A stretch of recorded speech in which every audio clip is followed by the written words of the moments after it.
Meus irmãos, novamente, a paz do Senhor para todos. Vamos agora ver 10 atitudes antiéticas. Nós vimos no vídeo anterior 10 atitudes de ética. Agora veremos as 10 atitudes antiéticas. Lembrando aos nossos irmãos que já saiu a lição do próximo trimestre e o tema da revista Adultos é Valores Cristãos enfrentando as questões morais de nosso tempo. E o primeiro assunto será ministrado no dia 1º de abril de 2018, o tema é o que é ética cristã, o assunto o que é ética cristã. Já vimos que a Bíblia é o nosso padrão de fé, de regra, de prática para a nossa vida. Vamos lá? Então, 10 exemplos de atitudes antiéticas. Vamos lá? Porque nós aprendemos também com os erros dos outros, né? Vamos lá. Primeiro exemplo de atitude antiética. Veja se você está enquadrado aqui. Costume de furar fila. Quem é que gosta de estar na fila, né? Eu não gosto, mas às vezes é necessário, eu estava na fila, então ninguém gosta. Tá certo? Agora, é uma péssima atitude um crente, ele furar uma fila, seja no banco, seja no hospital, seja no ônibus. Aliás, não é só para o crente, para qualquer pessoa. Principalmente se for crente, as pessoas sabendo que você está com a Bíblia na mão ali.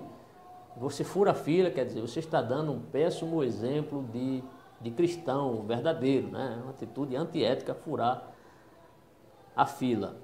A igreja lá de Corinto tinha um problema parecido assim, né? As pessoas lá parecem que não gostavam muito de esperar, não gostavam muito de fila, lá em Corinto. Tem esse problema lá. É tanto que Paulo, quando escreve na sua primeira carta, a primeira epístola de Paulo aos Coríntios, capítulo 11, verso 33, ele diz: Portanto, meus irmãos, quando vos ajuntais para comer, esperai uns pelos outros. Isto é, espera a fila, aguarde, tenha calma, vai chegar a sua vez, espere uns pelos outros. Então, vamos esperar uns pelos outros. Tem pessoas que, às vezes, tem uma refeição na igreja, tem um almoço na igreja, as pessoas, o pastor vai lá e diz: irmão, a prioridade serão os obreiros, então a prioridade são os mais idosos. Vai aquele jovem lá, passa na frente dos idosos, não tem nenhum respeito, isso é uma atitude antiética. Estou apenas citando como exemplo, mas isso tanto é válido para a nossa vida cristã, eclesiástica, como também na vida secular. Furar fila não faz bem a ninguém, e se for um crente furando a fila, é um péssimo testemunho, né? De repente você vai pregar, aí a pessoa está lá um dia: olha, você é aquele irmão que furou a fila e tal, então não vai ficar bem. Então, primeiro, um exemplo de atitude antiética é furar a fila, o costume de furar a fila, né? Costume, a pessoa às vezes já quanto mais em furar a fila, não respeita a individualidade de ninguém. Segunda, adquirir, veja só, isso aqui é bem forte, hein, irmão? Adquirir produtos piratas ou fruto de roubo. Adquirir produtos piratas ou fruto de roubo. Então, inclusive, quando eu estava estudando isso aqui, lendo aqui, adaptando isso aqui para a nossa vida cristã, me lembrei desse texto aqui que está em 1 Coríntios capítulo 6, versículo 12, né, que diz assim: todas as coisas me são lícitas, mas nem todas as coisas convêm. Todas as coisas me são lícitas, mas eu não me deixarei dominar por nenhuma. Tá certo? Então, vejam só, aqui diz: todas as coisas me são lícitas. Ora, se há coisas lícitas que não convêm, as coisas ilícitas, muito menos convém. Então, ele diz, todas as coisas me são lícitas. E as coisas ilícitas? Essa que não convém mesmo, né? Por exemplo, é ilícito você comprar um produto fruto de um roubo. Você vai lá e compra aquele produto. Você está cometendo aí um ilícito, um crime. Então, se as coisas... Quando Paulo diz, todas as coisas me são lícitas, mas nem todas convêm, agora imagine as coisas ilícitas. O que não diria Paulo, não é? Então, se você, por exemplo, você vai a uma feira, chega lá naquela feira, existe quase todo o Brasil, principalmente no Nordeste, aqui em Natal, por exemplo, existem várias feiras aqui. Existe um local onde as pessoas ficam a feira do troca-troca. Irmão, ali tem produtos roubados, produtos piratas, produtos que foram ali furtados, celulares, enfim, irmãos, tanta coisa que tem ali, sabe? Muita coisa ali. E ali se alguém chegar, olha, me compra aqui essa ferramenta aqui, um martelo. Você olha assim, um martelo novinho, quanto é? R$2, R$5. E você sabe que no comércio custa 15, 20, 25 reais. Se você comprar, você está sendo conivente com o produto, com o roubo, com a pessoa. Isso é um crime, né? Um crime de receptação, né? Então, não se submeta a isso, não aceite, dê ali sua... Desculpa, meu amigo, não quero, mas é muito barato, mas não queira, tá certo? É crime de receptação. Então, desconfie, aliás, de qualquer coisa barata que alguém chegue para lhe vender, tá certo? Inclusive em igrejas, por exemplo, em igreja eu já vi irmãos vendendo CDs piratas na igreja, aliás, na porta da igreja. Às vezes o CD de um cantor que orou tanto, né, para Deus abrir as portas para o irmão gravar um CD, orou tanto, e pessoas contribuíram, foi lá e fez os seus 1000 CDs ali, e de repente outro irmão pega aquele CD original e começa a copiar e vendendo em outros lugares. Isso é um crime, né? É um crime. Então é uma atitude, adquirir produtos pirata ou fruto de roubo é uma atitude antiética. Tá certo, meu irmão? Então não aceite, não compre CD pirata. Se alguém chegar na sua igreja com cópias de CD vendendo, que não seja o original, rejeite. Não aceite isso. Você que é pastor, não aceite uma pessoa fazer um comércio desse, vender coisas piratas na porta da igreja. Tá certo? Não aceite isso. Terceiro, pegar um objeto emprestado e não devolver. Pegar um objeto emprestado e não devolver. O Salmo 37, verso 21, é muito forte quanto a isso aqui, quanto a esse aspecto. Eu vou ler aqui. O ímpio toma emprestado. Veja só, o ímpio toma emprestado e não paga, mas o justo compadece-se e dá. Então, a atitude de tomar algo emprestado e não pagar, ou seja, não devolver, é uma atitude de ímpio. Meu irmão, você é crente em Jesus. Se você é crente em Jesus e tomou algo emprestado, devolva esse objeto.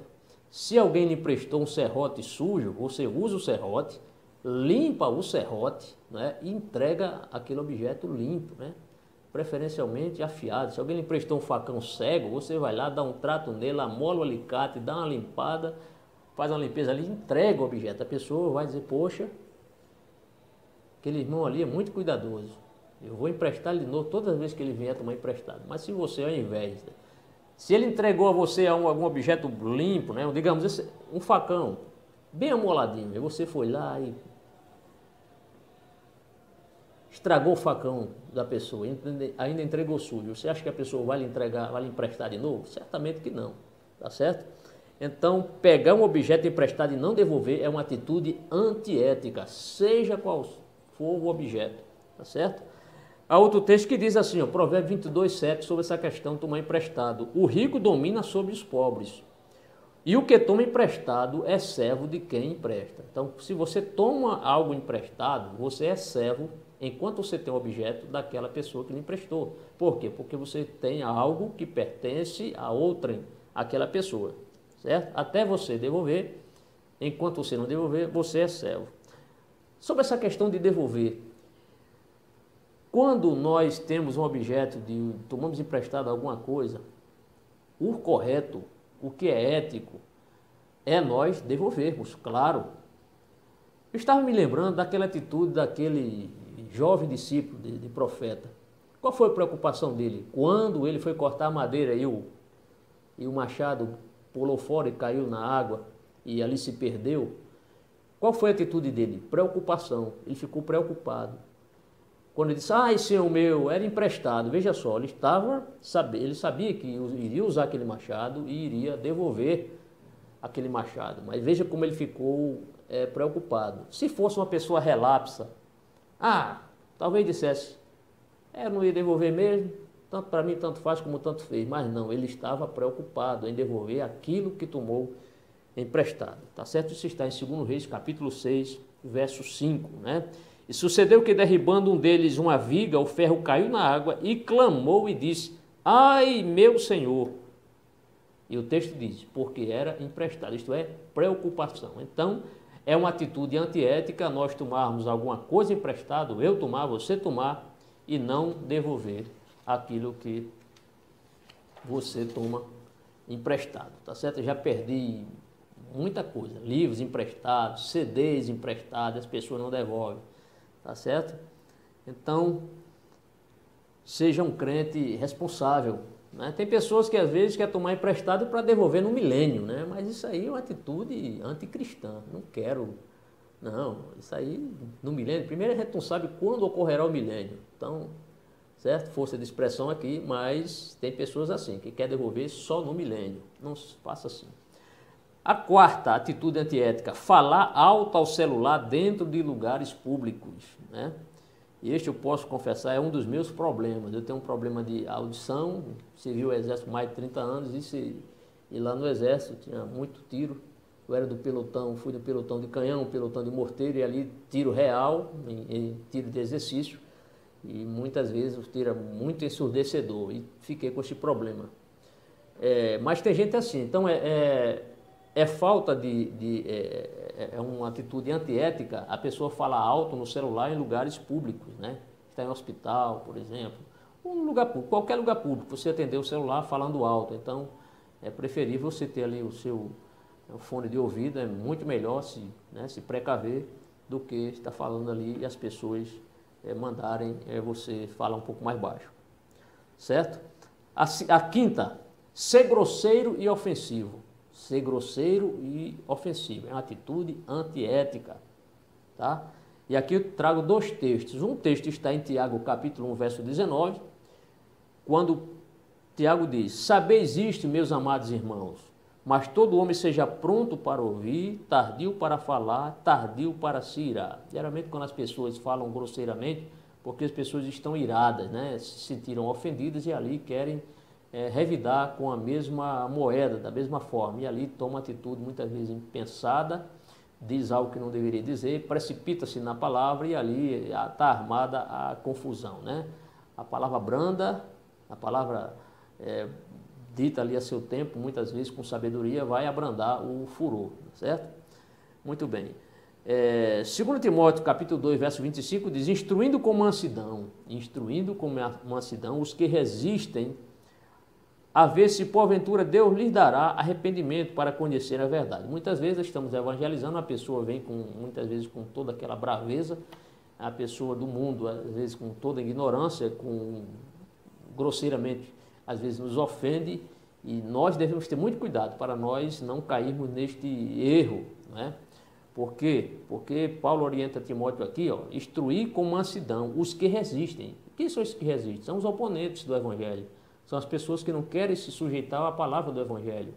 Então tem que ser com mansidão, porque se não for com mansidão, você for com a mesma ignorância, falar com a pessoa que você está evangelizando, com certeza essa pessoa não vai lhe dar crédito nenhum e vai terminar ali partindo para agressão física e não vai ficar nada bem para o servo do Senhor. Então, ser grosseiro e ofensivo é uma atitude antiética. A sexta, obter vantagem em cima do sofrimento ou desvantagens do próximo. Vou repetir, obter vantagem em cima do sofrimento ou desvantagem do próximo, né? Há um texto, inclusive, que Jesus rechaçou ali. Jesus foi muito veemente contra a hipocrisia dos religiosos da sua época. Eles iam para as casas das viúvas, coitadinhas das viúvas, mal tinham do que se alimentar, e eles ficavam ali nas casas das viúvas, talvez até procurando ali alimentar-se com as pouca coisa que as viúvas tinham, a pretexto ali de fazerem: não, estamos aqui para orar, irmã, ou não chamando de irmã, mas uma pessoa que eles visitavam, né? E ali eles ficavam, talvez ali se alimentando coitadinha das viúvas, tinham pouco para seu sustento, a pretexto de estarem ali para orarem. Jesus, inclusive, está em Mateus 23,14, Jesus diz: ai de vós, escribas e fariseus hipócritas, pois que devorais as casas das viúvas, sob pretexto de prolongadas orações, né? Por isso sofrereis mais rigoroso juízo. Coitadinha das viúvas, né? Então tem pessoas assim, que gostam muitas vezes, se aproveita da ocasião que a pessoa está ali, sofreu algum agravo, está passando por um sofrimento grande e para obter algum tipo de vantagem, né? Isso aí é uma atitude antiética, né? Antiética. Se a pessoa está sofrendo, a gente tem que ser solidário ou solidária com a pessoa, né? E não aproveitar-se do momento ali de desespero, no momento de fraqueza, de sofrimento da pessoa, né? A sétima, limpar a calçada com a mangueira, é outra atitude antiética, né? Isso aqui, sem, no momento hoje em que o mundo está sofrendo com a escassez de água, né, vamos então economizar. Oitavo aqui, vou falar, e é sem comentário essa, jogar lixo em local inapropriado. Eu não ia nem comentar, mas você que é crente em Cristo Jesus, meu irmão, não faça como as demais pessoas. Tem pessoas que colocam, não é, lixo em lugares inadequados, né? Em locais inadequados. Eu conheço uma igreja aqui em Natal, onde as pessoas colocam lixo ao lado da igreja. Você, como crente em Jesus, se você fizer isso, você está cooperando com as demais pessoas que estão errando dessa forma, colocar lixo em local inapropriado, certo? Então, atitude antiética. Sem comentário, então, só por pequeno detalhe. O nono, outra atitude antiética, sonegação de impostos.